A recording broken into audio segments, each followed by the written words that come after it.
કૃષ્ણ, જય સ્વામિનારાયણ। તો આજે આપણે તુરિયાનું શાક તો તમે ખાધું જ હશે। તો આજે આપણે તુરિયાની ચટણી બનાવીશું।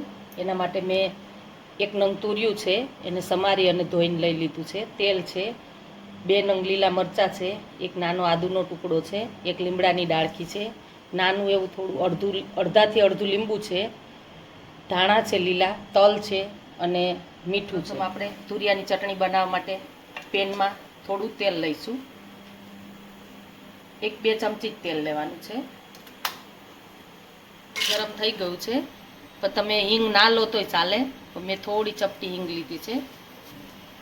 હવે આપણે મરચું લઈશું, કટ કરેલું છે, આદું લઈશું। હવે આપણે આ લીમડાની ડાળખી એક છે, એટલા પાન લઈ લઈશું અને આ કટ કરેલું તુરિયું છે આપણું એ લઈ લઈશું।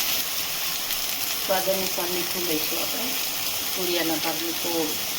હવે આપણે આ તુરિયું આપણું સંતળાઈ ગયું છે અને એની અંદર આપણે 1 ચમચી એક ડાળિયા લઈશું અને આ લીલા ધાણા છે, ધોઈને લીધેલા છે, 1 ચમચી તલ છે। હવે આપણે આ તુરિયું આપણું ચડી ગયું છે, મરચું આદું બધું, હવે એને આપણે 5-7 મિનિટ ઠંડુ થવા દઈશું। હવે આપણા તુરિયા આપણા ઠંડા થઈ ગયા છે, એને આપણે ખાંડની અંદર લઈ અને ચટણી ખાંડી લઈશું।